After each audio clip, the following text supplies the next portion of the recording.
जय हिंद, नमस्कार। आज से कोई 3 दिन पहले 10 जून 2023 को मध्य प्रदेश के मुख्यमंत्री शिवराज सिंह चौहान ने मध्य प्रदेश की कुछ चुनिंदा महिलाओं के अकाउंट में 1000 रुपए ट्रांसफर करवाए। अच्छा ही था, महिलाओं को भी लगा होगा कि 18 साल के कार्यकाल के बाद मध्य प्रदेश के मुख्यमंत्री को हमारी ऐसी याद आई है कि महंगाई बढ़ गई है तो कुछ सहायता की जाए। लेकिन इस तरह का अकाउंट में पैसे डलवाना केवल चुनिंदा महिलाओं के लिए था, सिर्फ उनके लिए जिनकी और कोई आमदनी ना हो, सिर्फ उनके लिए जो 60 साल से छोटी हो, सिर्फ उनके लिए जो शादीशुदा हो, भले ही परित्यक्ता हो या तलाकशुदा हो, लेकिन उनके लिए नहीं जो महिलाएं 60 साल से ज्यादा उम्र की हैं या जो महिलाएं इस कदर दहेज की समस्या के कारण कुंवारी रह गई हूं या किसी तरह के अंगदोष के कारण कुंवारी रह गई हूं या गरीबी के कारण या किसी और कारण से कुंवारी रह गई हूं। तो एक तो शिवराज सिंह चौहान की ये योजना पूरी नारी जाति का सम्मान नहीं थी। दूसरी चीज, इसी शिवराज सरकार के कुछ कारनामे हैं जिनको आपको बताना बहुत जरूरी है, क्योंकि मैं जिस विदिशा से आती हूँ वहां की नगर पालिका का काम हमेशा लचर होता है, लेकिन उसके बावजूद भी कर्मचारी तो होते हैं। ये और बात है कि जो उनसे काम जो लेता है, ऐसे लोग जो पदों पर बैठे हैं वो पूरी तरह ढीले हैं, लेकिन कर्मचारी तो हैं। अभी मैं किसी से बात कर रही थी जो नगर पालिका में काम करते हैं, उन्होंने मुझे बताया कि पिछले 6 महीने से यानी कि जनवरी के बाद से नगर पालिका के संविदा कर्मचारियों की तनख्वाह नहीं मिली है और जो परमानेंट कर्मचारी हैं उनकी तनख्वाह भी 2 महीने के बीतने के बाद पिछले महीने की तनख्वाह उन्हें दी गई है। तो ये समझ में नहीं आता कि एक तरफ तो चुनिंदा महिलाओं को शिवराज सिंह चौहान 1000 रुपए देना चाहते हैं और इन्हीं महिलाओं की जिन पुरुषों से शादी हुई है या जिनसे उनका घर आबाद है, उन पुरुषों की या दूसरी महिलाओं की तनख्वाह सरकार दे नहीं रही है। और ऐसा हाल मुझे नहीं लगता कि केवल विदिशा की नगर पालिका है। विदिशा की नगर पालिका के बारे में तो हम बोलेंगे क्योंकि मैं यहाँ की रहने वाली हूँ और मुझे इसके बारे में मालूम पड़ा तो मैं सख्ते में आ गई।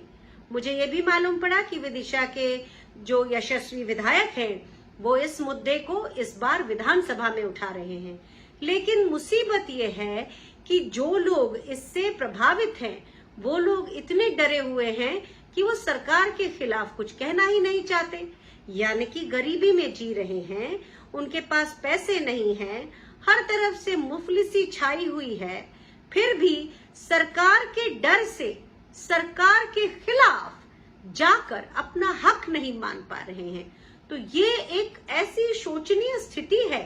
कि लोकतंत्र में लोग ही अगर सरकारों द्वारा डरा कर रखे जाएं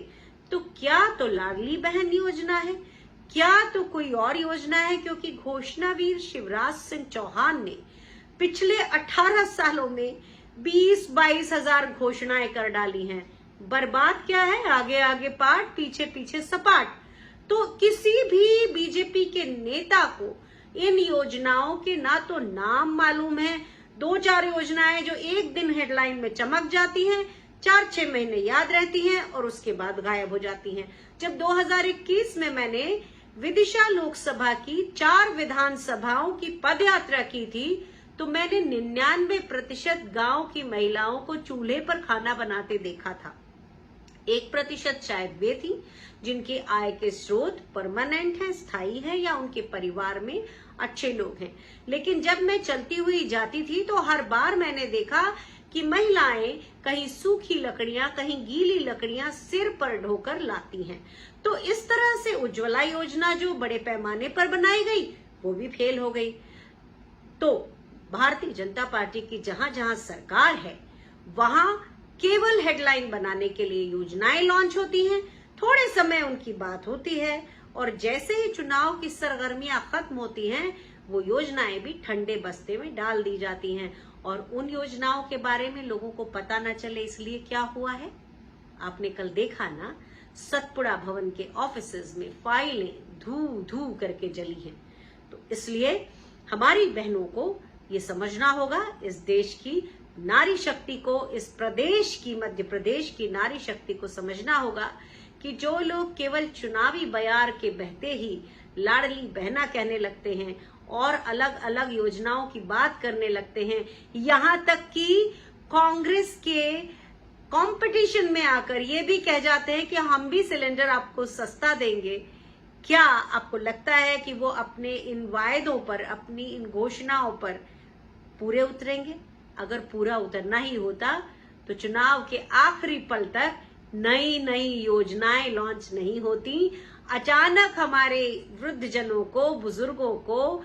हवाई यात्रा करा के चारों धाम की यात्रा पर नहीं भेजा जाता। और ये भी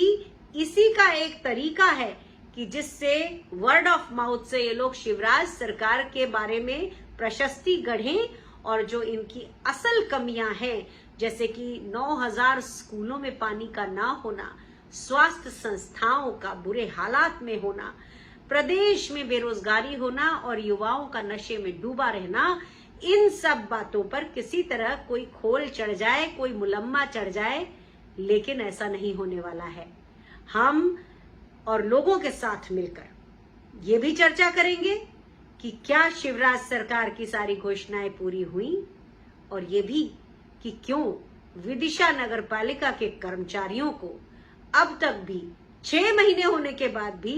वेतन नहीं दिया गया, जबकि वे संविदा के यानी कि कॉन्ट्रैक्ट के कर्मचारी हैं, लेकिन घर तो उनके भी चलते ही है ना। तो शिवराज सिंह जी कृपया इस बात पर ध्यान रखें और विदिशा का प्रयोग केवल अपनी चुनावी कारनामे गढ़ने के लिए ना करें। विदिशा को और वहां के लोगों को उनके हक भी दिलाइए, और नहीं दिलाएंगे तो हम आपसे लड़कर वो हक उनके लिए लेकर रहेंगे। तो ये आप बड़े ध्यान से सुन लीजिएगा, और मेरे विदिशा के लोगों को मेरा वादा है कि उनकी बातें मैं समय समय पर उठाती रहूंगी। जय हिंद।